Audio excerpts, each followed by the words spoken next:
Thank you very much for inviting me to speak. As Mania said, my name's Keith Ridge. I'm the Chief Pharmaceutical Officer for England. If you haven't got a clue what that is, I just sort of mention what that might help you with that. You've probably all heard of the Chief Medical Officer. You've certainly heard of the Chief Healthcare Science Officer, but there's also a Chief Pharmaceutical Officer in the form of me, and that function is responsible across the system as being the sort of principal advisor on all things medicines and pharmacy, not just NHS England or the NHS, but government too. So that's the function.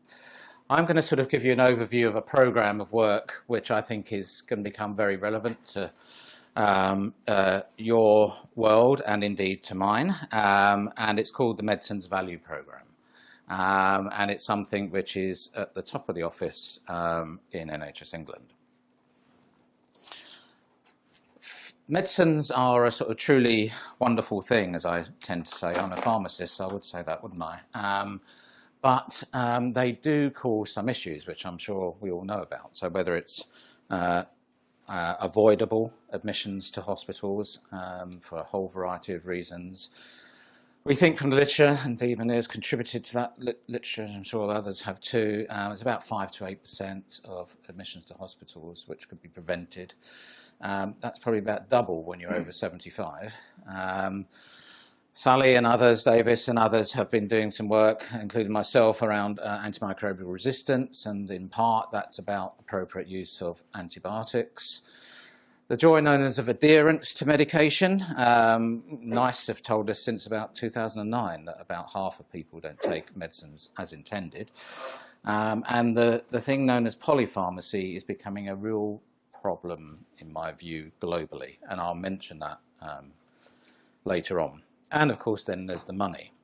And then we are currently spending in England about £17.4 billion a year on medicines. That's a significant chunk of the NHS budget, but it's going in a particular direction. This chart here will show you that not only has it been increasing, but we're heading towards 20 billion. And hence why this was also, as well as the sort of serious concerns about getting better outcomes, better safety associated with medicines and their use, there's also a thing about affordability. And that led to the creation of the Medicines Value Programme. What do I mean by value? Well, measurable improvement in patient outcomes while maintaining an affordable medicines bill is in the context of the Medicines Value Programme. People have to have access to medicines, of course they do, and there needs to be an appropriate choice, or at least of the most effective treatments.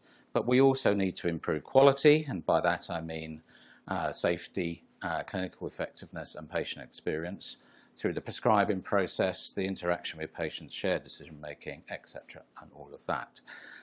But we also need to make sure the infrastructure that underpins all that, the way we purchase medicines, for example, and other things, digital, for example, is as efficient and effective as possible.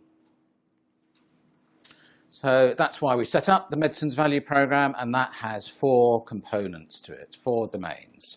The first one is the policy framework that governs access to and pricing of medicines. So that's everything associated with something called the Pharmaceutical Price Regulation Scheme, for example, which is a 50-year-old, although renewed every now and then, deal between the pharmaceutical industry and government, which tries to strike a balance between getting value for the NHS, but also supporting UK PLC. But this particular domain is also about things which NICE do, and the relationship between NHS England and NICE. There's then the, having sort of done that bit, think about the sort of commercial arrangements which you would expect, taxpayers would expect, I would have thought, for the NHS to be getting the best value commercially out of medicines. And that type of thing needs skills, it needs capacity, and in NHS England we are very substantially increasing the skills and capacity and capability, as people say, around the commercial skills necessary around working with the pharmaceutical industry, whether branded or generic. And then there's a third element, which is probably what we're all particularly focused on today, and that's optimizing the use of medicines.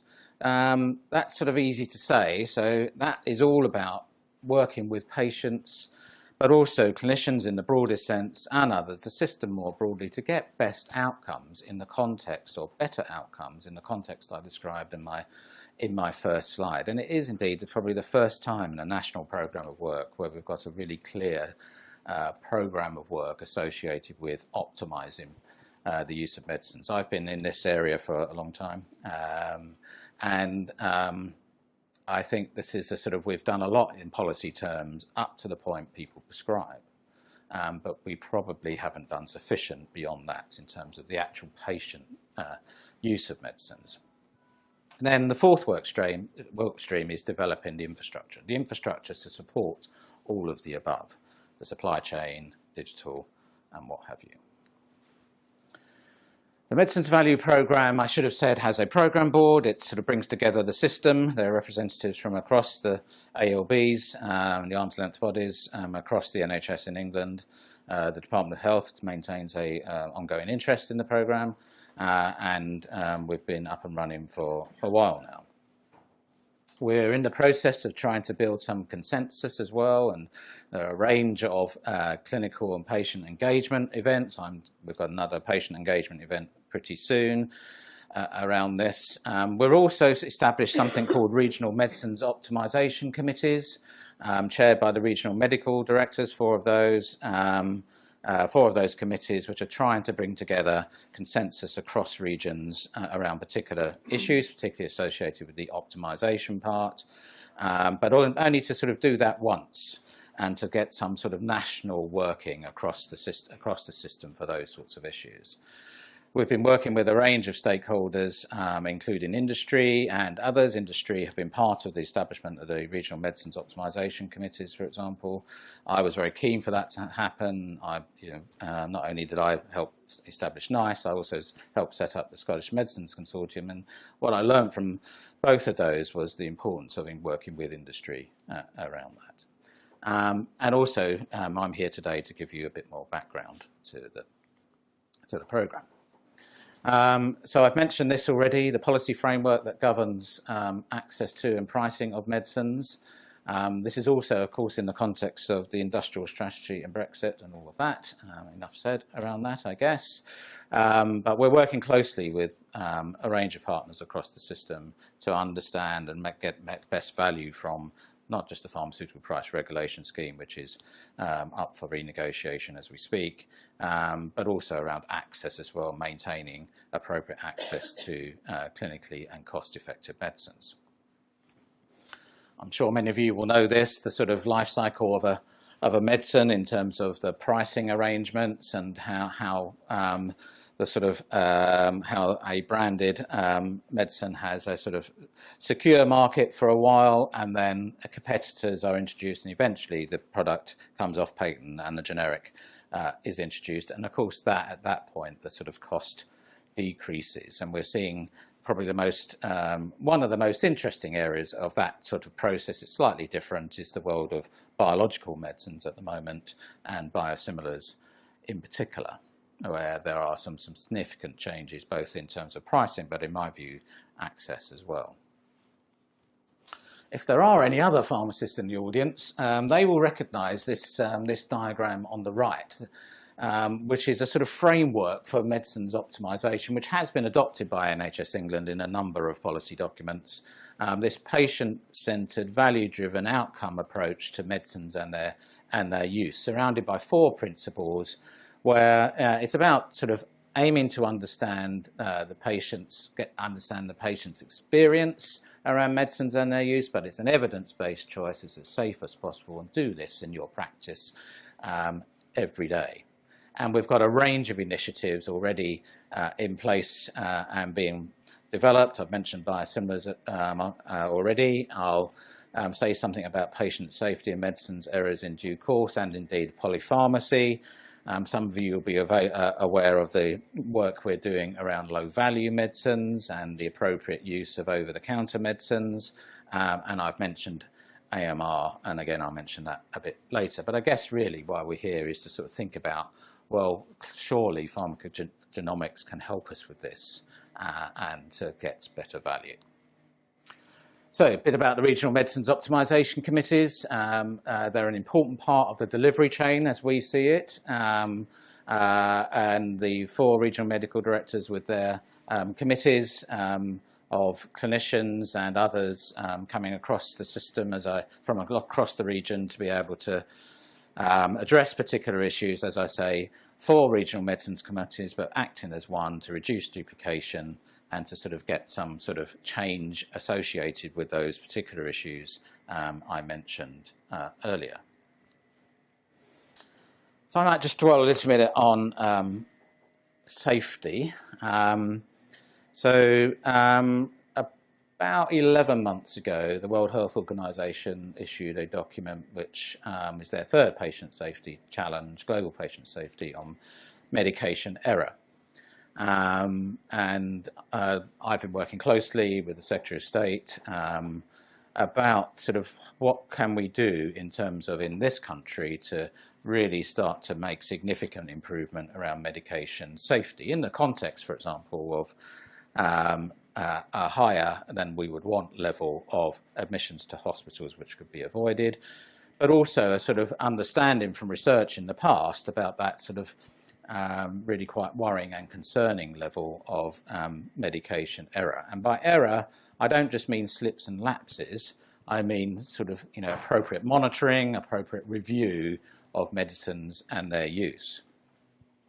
There's a limit to what you can do in a 10-minute consultation in primary care, but one way or another we know that there's a really significant problem here. Watch this space even quite soon, but I'm working very closely developing a programme of work with the Secretary of State, and that will come out in due course quite soon. And we're also sort of working on what the evidence base looks like in terms of prevalence, morbidity and mortality associated with the medicines and their use. Suffice to say, there are some sort of significant volumes of medicines used, and therefore, the sort of level of medication error we may well be seeing is significant. I thought I'd mention waste, waste of various types, but in this case, physical waste, and some work from a few years ago now that from the York Health Economics Consortium and working with the University of London, showing the sort of level of what I call pure pharmaceutical waste. And in this case, in primary care alone, about £300 million a year, about half of that being recoverable. And it's in that sort of space as well, in the context of adherence, poor repeat dispensing, repeat prescribing processes, in that context of inadequate medication review and monitoring that we see this type of thing. I said I'd mention polypharmacy. This is some data from the BSA, the Business Services Authority, who pay community pharmacists for their dispensing, and as a side effect of that, we get lots of data about prescribing, or at least dispensing of medicines as a surrogate of prescribing data. And what this is showing in some helpful work which the BSA have done relatively recently is the level of medicines use as you get older, and this is variation across CCGs, across firstly this one, the population as a whole, with an average number of medicines regularly dispensed of about 5, but then when you get older, 65 it's creeping up to 9, at 75 it's about 10, and in people over 85, an average of around 12 medicines being routinely prescribed, dispensed. Now, please tell me anybody in the room who thinks that feels right, because that cannot be right. It is simply wrong, and all of the issues that are associated with that particular issue. It's one of the high-risk areas, no doubt, identified by the WHO, and watch this space with the programme we're developing on medication error. And of course, you can do something about it if you try. And this is about, in this case, in a particular CCG, how they have managed to sort of address some of the issues, particularly in care homes and care home residents, with, in this case, using pharmacists, working with general practitioners, nurses, carers, others, and working with residents and making some significant reductions in medicines and their use. And that's partly why we are funding about 260 pharmacy professionals to go into care homes to help with this. It would be wrong of me not to mention AMR, the biggest antimicrobial resistance, the biggest public health threat there is, bar none. I don't need to tell an audience of this nature that, but I thought I would anyway. The UK AMR Strategy, which is about to come to an end, and we're in the process of starting the rewrite or writing of the new one. But I'm the SRO responsible for one of the elements of the UK AMR Strategy, in this case optimising prescribing practice. And we've seen some considerable reductions in primary care, which is great, although we're about 10 years behind Sweden. But it's been less successful, I would say, in the context of various complicating factors in hospitals. And so there's more to do. So watch this space, because at the moment the risk associated with AMR is increasing. Bugs don't respect borders, and therefore it feels to me that in terms of risk mitigation, we need to be doing more in this, not less. In terms of improvements around medicines optimisation, in this case this is particularly focused on the pharmacy professions role. One of the things we are doing, for example, is deploying 2,000 clinical pharmacists into general practices. I think we need to have a clinical pharmacist in every practice, but at the moment it's 2,000. But let's see if we can get a bit better than that. But those clinical pharmacists offer in general practice a sort of focus for medicines and their use, working as part of a multidisciplinary team, working across sectors as well to try and improve some of the issues I mentioned earlier around safety, adherence, polypharmacy and so forth. And some early intervention data is showing some very positive signs.